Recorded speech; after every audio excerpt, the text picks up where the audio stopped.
The message from my sister landed in my inbox on a Tuesday morning, and the words "socially unequipped" burned on the screen as if they were typed in fire.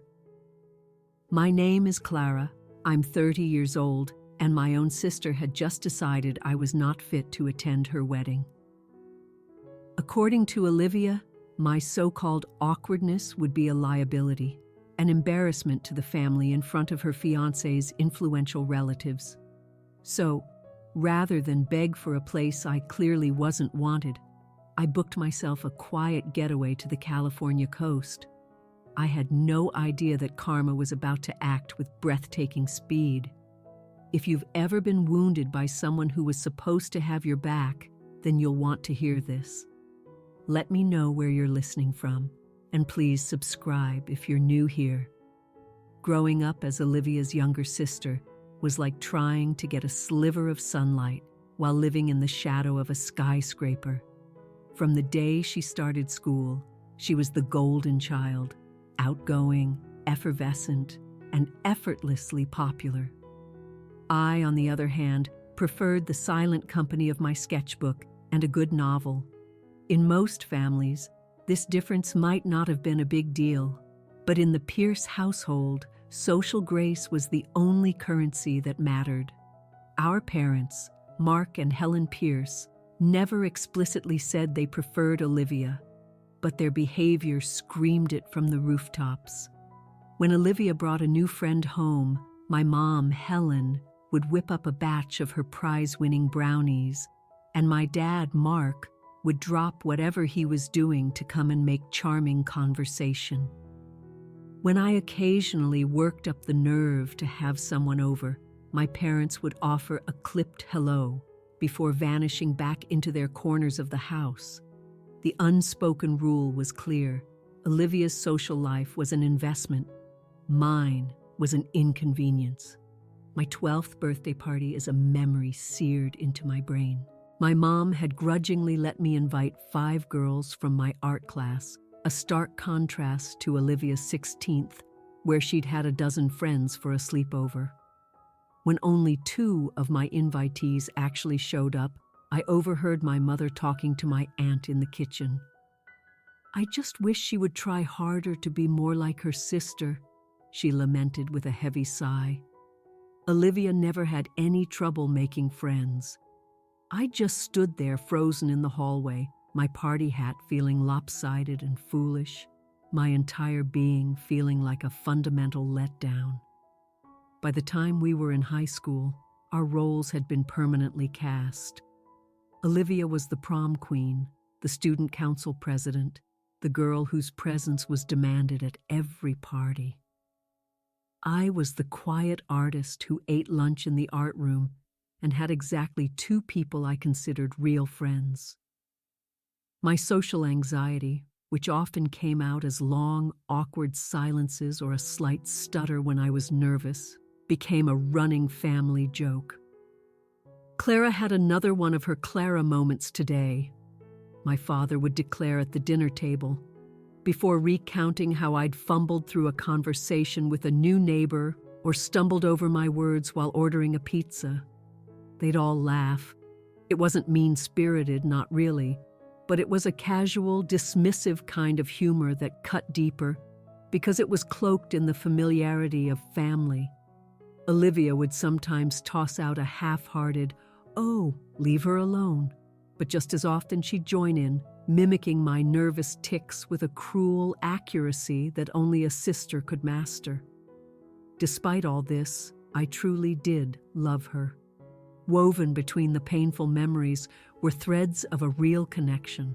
Late-night talks about what we wanted our lives to be, the time she fiercely stood up for me against a bully in middle school, the tight hug she gave me after my high school graduation as she whispered, "You did it," with what felt like genuine pride. In a way, those moments made the hurt even worse. They were proof that a better, kinder relationship was possible between us, if only we could break the pattern. After high school, our lives diverged even more sharply. Olivia went off to a prestigious business school on the East Coast, where she majored in finance and meticulously expanded her already vast social empire. I chose to stay closer to home, attending a state university with a fantastic design program. While Olivia was joining an exclusive sorority and attending weekend networking retreats, I was finding my own tribe, a small group of quirky, creative souls who cared more about the depth of your ideas than the performance of your personality. My college years were a time of healing. For the first time, I didn't feel like I was fundamentally flawed.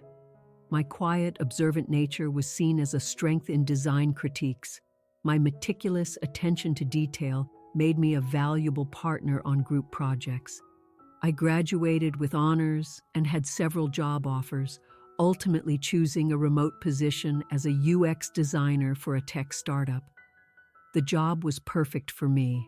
It was creatively challenging and allowed me to thrive through digital collaboration instead of the constant stress of face-to-face office politics. In the meantime, Olivia moved to New York and quickly ascended the ranks at a major investment bank. Our contact dwindled, mostly limited to obligatory holiday phone calls and the occasional tense family gathering. During these reunions, the old dynamics would snap right back into place. Olivia would hold court with stories of lavish business trips and rubbing elbows with industry titans, while our parents listened with rapt attention.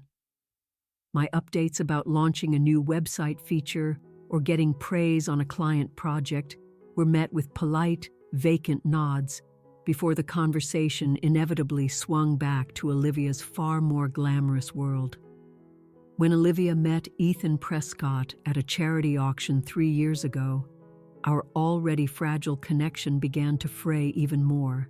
Ethan was the heir to a real estate development dynasty, a man whose family moved in circles that made even Olivia's impressive network look provincial. Their romance was a whirlwind of yachting weekends, trips on private jets, and features in society columns. Despite the widening chasm between our lives, I felt a genuine spark of happiness for her when she called to announce they were engaged. Deep down, beneath all the layers of hurt, I still clung to those childhood moments of sisterly connection.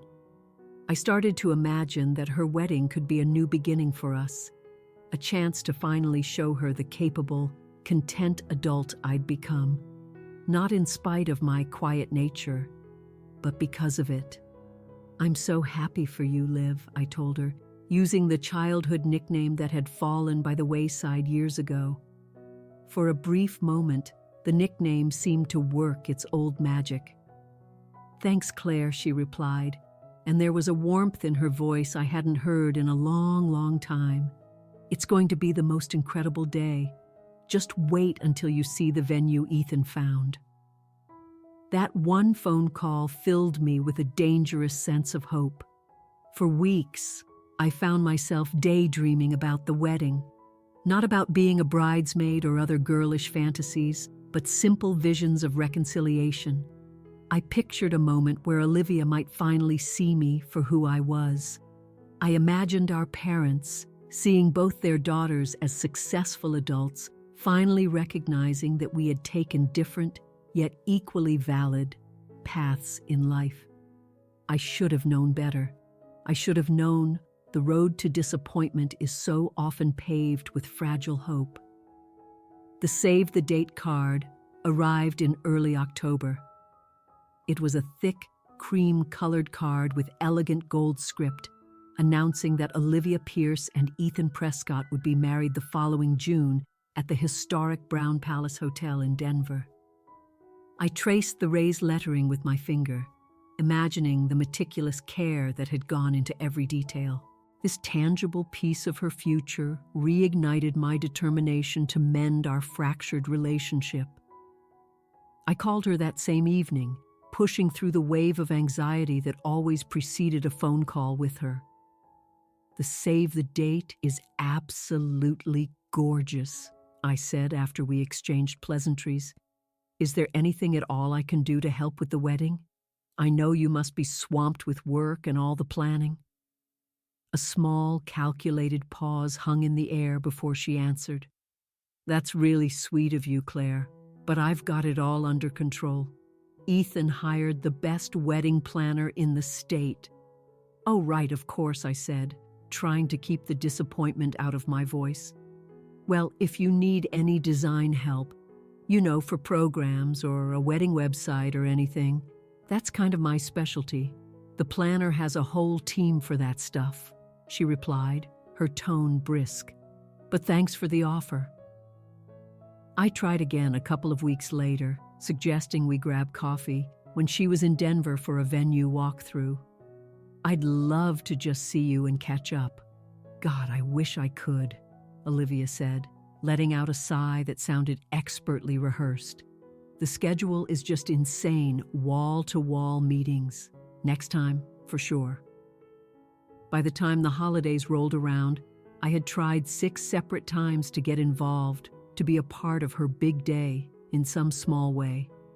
Each attempt was met with a polite but firm rejection. Even so, when the formal invitation arrived in the mail, that stubborn flicker of hope returned. The envelope was heavy and thick, containing a whole suite of cards for the various wedding weekend events: a welcome dinner, the ceremony, the reception, a post-wedding brunch. I laid them all out on my kitchen table, admiring the beautiful craftsmanship as I searched for my own name. It took me a few minutes of frantic checking and rechecking to accept what I was seeing. My name wasn't on any of the cards. There was no RSVP for me to return. There was no indication I was invited to anything. Convinced it had to be some kind of clerical error, I immediately dialed her number. "Hey," I started, as soon as she picked up. "I just got the invitation suite. I think there might have been a mistake. It looks like my RSVP card is missing." The silence on the other end of the line was just a fraction of a second too long. "There's no mistake, Clara. What do you mean?" My own voice sounded tiny and distant. "I was going to call you this week," Olivia said, her tone shifting into something formal and practiced. "Ethan and I have been going over the final guest list, and we've had to make some really tough choices. You're not inviting me to your wedding?" The question felt so utterly absurd that I almost laughed. "It's not that simple," she shot back. "Ethan's family they're very particular. His mother is footing most of the bill, and she has some very strong opinions about who should be there. And her opinion is that your own sister shouldn't be?" Olivia let out an exasperated sigh. "I'll email you. This isn't a conversation for the phone." As promised, the email arrived the next morning. I was at my desk, my first cup of coffee in hand, getting ready to start my workday when the notification popped up. The subject line was stark, regarding the wedding. I clicked it open, and the world tilted on its axis. "Clara," it began, foregoing any sort of greeting, "I need you to understand that this wasn't an easy decision. Ethan's family is extremely high profile, and to be blunt, you aren't socially equipped for this type of event. Your awkwardness in group settings and your inability to make the kind of small talk these functions demand would be noticed. Ethan's mother already has her concerns about our family not coming from the same background, and I can't risk you confirming her worst fears. You've always struggled in exactly these kinds of situations: large crowds, formal environments, prolonged mingling with strangers. The last thing I need on my wedding day is to be worrying about my sister hiding in a corner or making people uncomfortable. I hope you can understand that this is my special day, and I need it to be perfect. Maybe we can have a small celebration together, just us, after the honeymoon. Olivia." I must have read that email 5 times, and with each pass, new layers of cruelty revealed themselves. It wasn't just that I was being excluded. I was being excluded specifically because of the social anxiety I had battled my entire life. An anxiety my own family had either ignored or openly mocked, but never, ever supported. The tears came then, hot and sudden, blurring my screen and splashing onto my keyboard. I pushed my chair back from the desk and curled up, wrapping my arms around my knees as silent, body-racking sobs took over. It wasn't just the rejection. It was the cold, clinical way she had itemized my social failings, as if I were a defective product being returned, not a sister who deserved to be loved. When the first wave of shock passed, I called my parents, absolutely certain they would share my outrage. Their reaction was a second gut punch I never saw coming. "Honey, we're disappointed too," my mother said, her voice soft but unyielding. "But you have to try to understand. This is Olivia's day. She and Ethan are under an incredible amount of pressure with his family." "So you knew?" I asked, my voice laced with disbelief. "You knew she wasn't going to invite me?" "She talked to us about it last month," my father cut in. "We tried to change her mind, but at the end of the day, it's her wedding." "And you're still going," I stated. It wasn't a question. "Of course we're going, Clara. She's our daughter." "I'm your daughter too," I whispered, but the line went quiet. My mother finally broke the silence with what she must have thought was a reasonable compromise. "We'll take lots of photos for you, and like Olivia said, you two can celebrate together later." After I hung up, I sat at my desk, motionless, for what felt like an eternity. The rejection was a physical thing, a crushing weight on my chest, a pit in my stomach, a dull ache behind my eyes. That night, I couldn't eat, I couldn't sleep. I just lay in bed staring at the ceiling, replaying a lifetime of social blunders through the new, harsh filter of Olivia's email. Was I really that much of an embarrassment? Was my mere presence so toxic that it justified being cast out of one of the most important days of my sister's life? The next day was a gray fog. I drifted through my apartment like a ghost, unable to focus on work, unable to do anything but scroll through social media, torturing myself with photos of Olivia and Ethan at their various pre-wedding parties. Always perfect, always smiling, always surrounded by a crowd of equally flawless people. By the third day, the deep hurt had begun to harden into something else. I found myself sitting at my computer, my finger hovering over the mouse on a travel website, as a new idea began to form, an idea that felt like the first clean breath after being held underwater for too long. The moment of clarity arrived at 2 a.m, in the profound silence of my apartment, broken only by the hum of the refrigerator. I'd been lying awake for hours, composing and deleting furious, pleading emails to Olivia in my head. And in that darkness, a simple truth finally broke through. You cannot force someone to want you. My whole life I'd been contorting myself, trying to earn my family's approval, trying to be more like Olivia, but no amount of professional achievement or personal growth had ever changed their fundamental perception of me. In their story, I was cast as the awkward one, the social liability, the problem to be managed.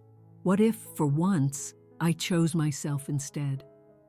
I reached for my laptop, the screen's glow illuminating my tear-streaked face. Instead of starting another unsent email, I went to a travel booking site. If Olivia didn't want me at her wedding, then I would give myself the gift of being somewhere else, somewhere quiet, somewhere I could heal. I typed in a simple search: peaceful coastal getaways, California. Dozens of images flooded the screen, but one immediately grabbed my attention.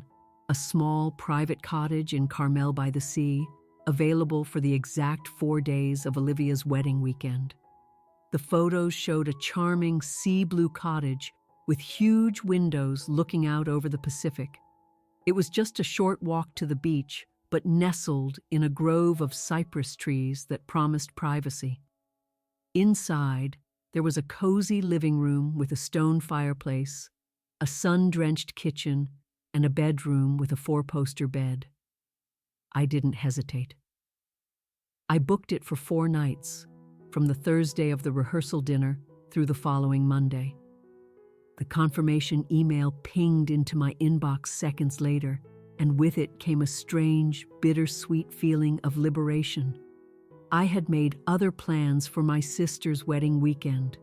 Sleep came more easily after that. I woke up the next morning with a renewed sense of purpose. If I was going to do this, it couldn't just be about running away. It had to be a genuine act of restoration. I opened a new document on my computer and titled it Carmel Healing Retreat. I started making a list of activities that would nourish my soul, not just distract me from the pain. Hiking the coastal trails at Point Lobos, journaling on the beach at dawn, reading the stack of novels I'd been meaning to get to, maybe even trying my hand at watercolor painting. The more I planned this trip for myself, the lighter I felt. For the first time, I was designing an experience based entirely on my own wants and needs, with no one else's expectations to consider. There would be no forced small talk, no pressure to perform, no measuring myself against some impossible social yardstick. I told only one person about my plan, my best friend, Maya. We had been roommates in college, and she remained my closest confidant. Unlike my family, Maya had always understood my introversion as a part of who I was, not a flaw to be fixed. She did what? Maya's voice was a low growl of outrage when I told her about Olivia's email. That is beyond unacceptable. And your parents are just going along with it? Not happily, I said, but yes, they're still going. They think I should just understand that it's her special day. Her special day should include her damn sister, Maya said, her voice firm. Unless that sister is, I don't know, an active volcano or something. Are you planning on erupting during the ceremony, Claire? The question made me laugh, a real laugh, for the first time in days. Not on my current agenda, no. Then there is zero excuse. Absolutely none. Maya paused. Do you want me to drive down and meet you there? We can have our own anti-wedding party. The offer was a balm to my bruised heart, but I shook my head, even though she couldn't see me. I appreciate that more than you know, but I think I really need this time by myself, to just process everything and figure out what comes next with my family, if anything. I get it, Maya said, but the offer is always open if you change your mind, and I will require daily text updates so I know you haven't been swept away by a rogue wave. The following weekend, I went shopping, an activity I usually dreaded. But this time, it was with a mission. I bought a sturdy pair of hiking boots, a new journal with a deep blue cover that reminded me of the ocean, a waterproof jacket for misty beach walks, and a few simple, comfortable outfits that made me feel good in my own skin. In the dressing room of the last store, I caught my own reflection in the mirror. I looked at my face, my posture, the expression in my eyes. I stood up a little straighter, holding my own gaze. You are enough, I whispered to the woman in the mirror. Exactly as you are. The week leading up to my trip, I worked diligently to tie up all my loose ends at work, finishing projects ahead of schedule and setting up an out-of-office reply stating I would be completely unreachable for 4 days. I felt a surge of gratitude for my career path, a path my family had always seen as less impressive than Olivia's high-stakes corporate job, but which afforded me this crucial flexibility.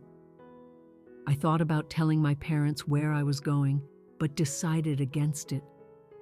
They had made their choice when they prioritized Olivia's demands over my feelings. They didn't get to be privy to how I was choosing to take care of myself. If they called over the weekend, I just wouldn't answer. As for Olivia, I hadn't spoken to her at all since her devastating email. She had sent a single follow-up message asking if I'd received the first one. I hadn't replied. What was there left to say? Her position was crystal clear. The night before I left, I packed my bag with methodical care, as if I were preparing for a pilgrimage. In many ways, I was. This was my first real solo vacation, and it was my first time actively removing myself from family drama rather than being pushed out by it. As I zipped my suitcase shut, I felt a swirl of emotions, the lingering sting of rejection, a flicker of anxiety about being alone with my thoughts for 4 days, but mostly a rising tide of excitement. Whatever unfolded at that opulent hotel in Denver would unfold without me. And for the first time in my life, that knowledge felt less like exclusion and more like freedom. The morning I was set to leave was gray and foggy, a typical Denver gloom that usually soured my mood. But today, it felt fitting, like a quiet curtain rising on a new act. I packed the car early, eager to get on the road and leave the city behind. As I was doing one last sweep of my apartment, my phone buzzed. It was my mother. I knew instantly she was calling about the rehearsal dinner that night. I let the call go to voicemail. Her message was exactly what I expected. "Clara, honey, I was just calling to see if you'd reconsidered coming to at least some of the wedding events. The ceremony is going to be so lovely, and I just hate to think of you all alone while the rest of us are together. Call me back, please." I deleted the message without a second thought. It hit me then that my mother wasn't upset that I had been hurt. She was upset that I would be lonely while they were all celebrating without me. She still didn't get it. With a final look around my apartment, I grabbed my bag, locked the door, and walked to my car without looking back. The drive west on I-70 was more liberating than I could have imagined. With every mile that passed, I felt the tight knot in my chest begin to loosen. By the time I was winding through the canyons, I was singing along with the radio, something I almost never do. I eventually turned south, the landscape shifting from mountains to rolling hills, and finally to the coast. The final stretch of Highway 1 was breathtaking, with the vast Pacific stretching out to my right. I finally pulled onto the quiet cypress-lined street of my rental cottage just after 2 in the afternoon. The cottage was even more charming than the pictures. It was painted a soft, weathered blue, perched on a small bluff overlooking the ocean. I found the key in the lockbox and stepped inside, the scent of salt and pine filling the air. I was immediately drawn to the large picture window in the living room, which framed a perfect view of the sea. The space was simple but beautiful, with comfortable furniture, weathered wood floors, and thoughtful little touches, a vase of fresh flowers, a stack of local history books, a telescope aimed at the horizon. I walked through the room slowly, familiarizing myself with my sanctuary for the next 4 days. After unpacking, I changed into my new boots and a jacket. The beach was calling. A private path led from the back deck down through the dunes to the sand. I emerged onto a wide, nearly deserted stretch of coastline. The wind coming off the water was brisk, whipping my hair around my face. I closed my eyes and just breathed, letting the sound of the crashing waves wash over me, drowning out the endless loop of Olivia's cruel words in my head. I walked for more than an hour, sometimes right at the water's edge, sometimes up in the soft, deep sand. I picked up a few sand dollars and a piece of smooth gray driftwood. As the sun began to dip toward the horizon, I found a log to sit on and just watched the sky explode into shades of orange, pink, and purple. It was the most beautiful sunset I had ever seen. I stayed until the last sliver of sun vanished, then walked back to the cottage in the deepening twilight. That night, I made a simple dinner and ate at the little table by the window. watching the moonlight dance on the waves. Afterwards, I built a fire in the fireplace and curled up on the sofa with a novel I'd been wanting to read for months. The combination of the long drive, the sea air, and the sheer emotional exhaustion of the past few weeks left me feeling deeply, peacefully tired. As I drifted off to sleep to the sound of the ocean, I felt more at peace than I had in years. I woke up the next morning, Saturday, Olivia's wedding day, to bright sunlight streaming through my window. For one glorious, fuzzy moment, I forgot everything except that I was on vacation in a beautiful place. Then reality crashed in. Today, my sister was getting married, and I wasn't there. Instead of letting the thought pull me under, I threw myself into the healing itinerary I had planned. I did yoga on the back deck, focusing on my breath. I made coffee and yogurt and ate my breakfast outside, watching the waves. Then, I decided it was the perfect day for the hike I'd researched at Point Lobos State Natural Reserve. I packed a small bag with water, a snack, and my journal, determined to fill the day with beauty instead of bitterness. The trail was incredible, winding through ancient cypress forests before opening up to dramatic cliffs high above the churning sea. The air was cool and smelled of salt and earth. As I walked, the sounds of the world faded away, replaced by the wind and the cry of seagulls. Around noon, I found a rocky outcrop with a stunning view and sat down to eat my sandwich. The coastline stretched for miles in either direction. I pulled out my journal and started to write, not about Olivia, not about the wedding, but about the incredible beauty around me, about how my mind felt clearer and calmer with every step I took. I kept my phone on airplane mode all day. Whatever was happening at the Brown Palace Hotel in Denver was happening in another universe. For now, this was my reality, and it was exactly where I needed to be. I got back to the cottage in the late afternoon, tired in the best way possible. After a hot shower, I decided to treat myself to dinner at a local seafood restaurant I'd read about. I got a small table by a window and ordered the fresh catch of the day with a glass of white wine. As I ate, I watched the other diners, couples, families, groups of friends laughing, and for the first time I could remember, being alone in a crowd didn't make me feel anxious or self-conscious. I wasn't the awkward outcast. I was a woman enjoying her own company. My meal was delicious. I savored every bite. When the waitress asked if I wanted dessert, I surprised myself by saying yes. The warm berry crumble was pure bliss. By the time I walked back to the cottage under a sky full of stars, I felt a deep sense of contentment. Back inside, I noticed the little blinking light on my phone, which I'd left on the charger. For a second, I thought about ignoring it, preserving my digital peace for one more night, but I'd promised Maya I would check in. I picked up the phone and switched off airplane mode. It immediately went berserk, buzzing and vibrating nonstop as a flood of notifications poured in. It was alarming.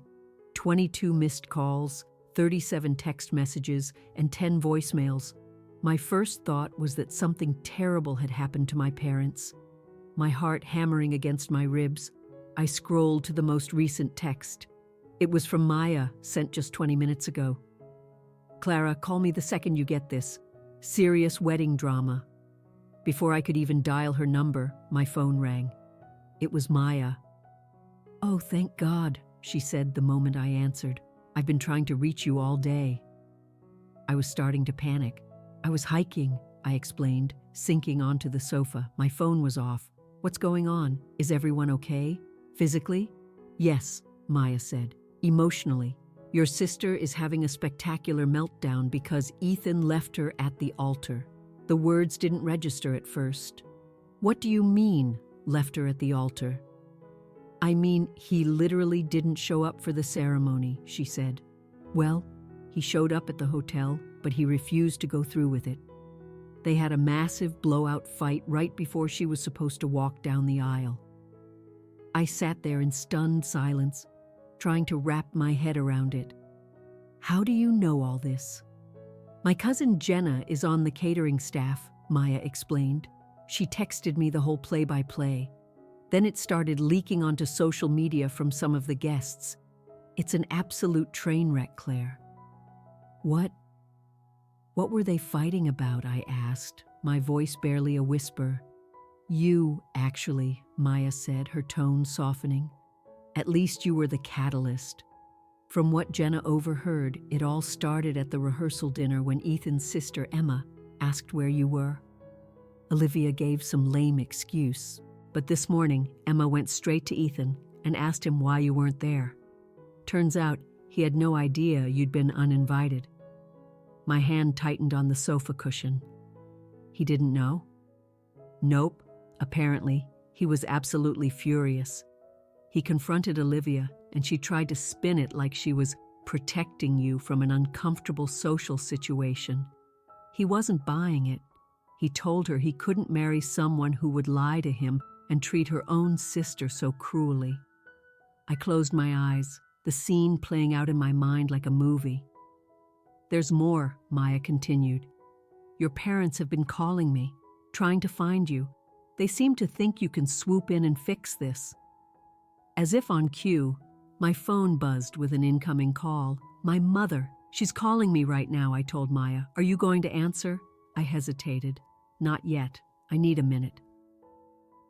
After I hung up with Maya, I went through the backlog of frantic messages. They painted a picture of a day spiraling into chaos. The first texts from my mom were cheerful.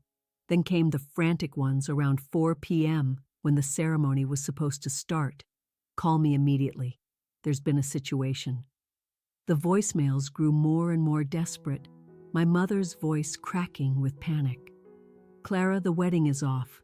James and Olivia had a fight about you. She's devastated. She needs you.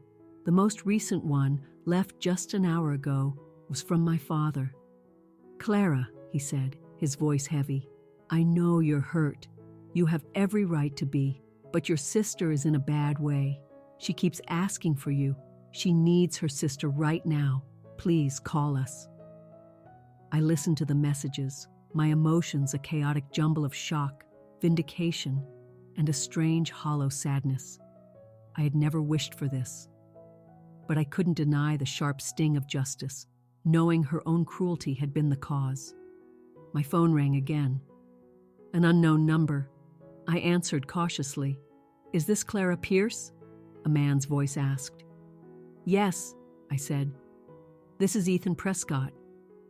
I sat bolt upright, completely floored.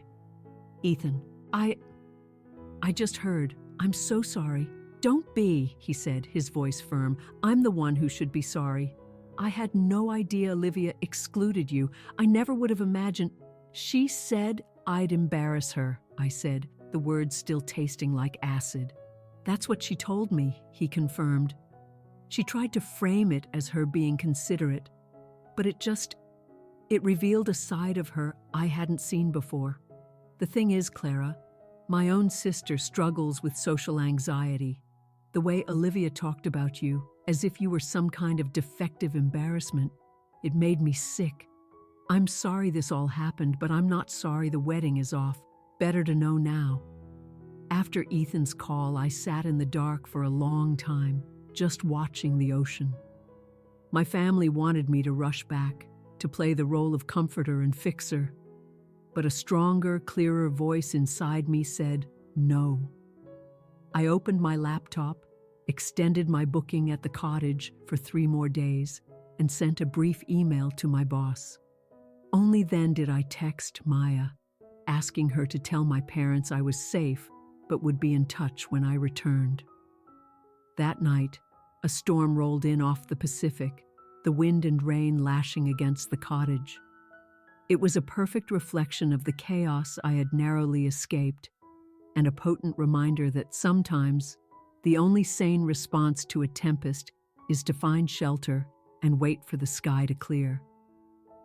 The day after the wedding that wasn't, The storm was still raging. It suited my mood. I woke up to a text from my mother. "We know you're on a vacation." "This isn't the time for selfishness, Clara. Your sister needs you." I ignored it and made coffee.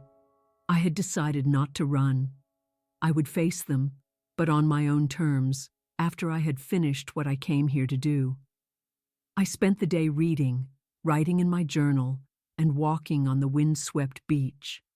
I felt a profound sense of calm settling over me. I finally called my mother back on Sunday afternoon. "Clara, where are you? We've been worried sick." "I needed some space after being told I wasn't welcome at my own sister's wedding," I said calmly. "Well, there was no wedding," she retorted, as if that erased everything. "And Olivia needs you." "Why does she need me now, Mom?" I asked. "Why is my presence suddenly so vital when it was so disposable a few days ago?" My mother sighed, a long, weary sound. "I know you're hurt, but she's devastated. She hasn't stopped crying. She says she's lost you and Ethan. She didn't lose me," I corrected. "She threw me away." "There's a difference. Can't you just put that aside?"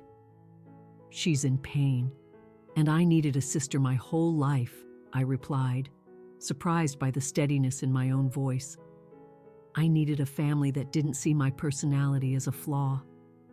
We don't always get what we need, do we?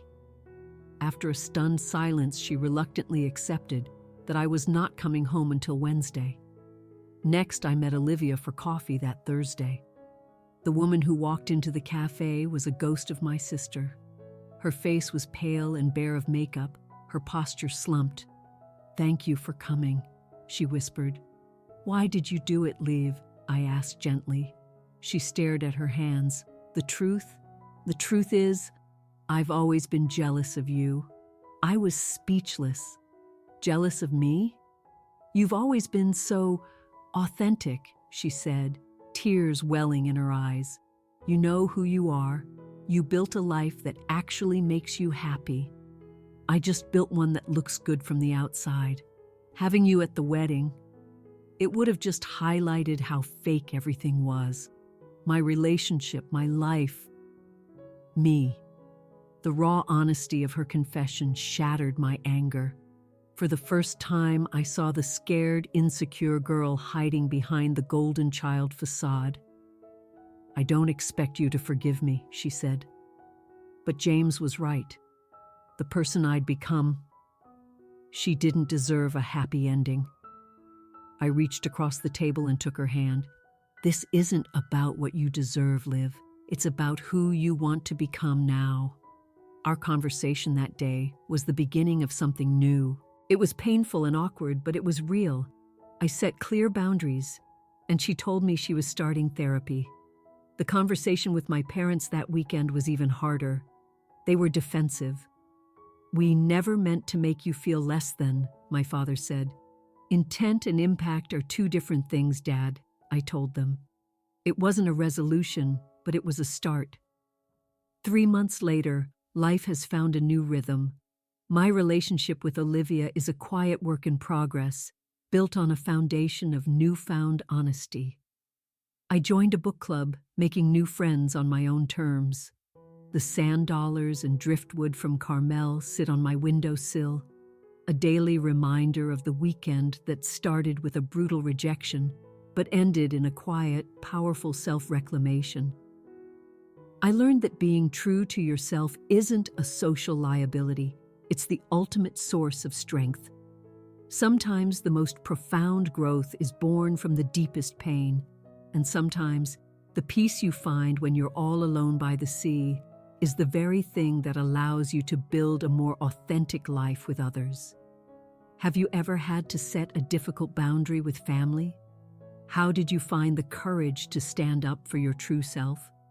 Share your experiences in the comments below.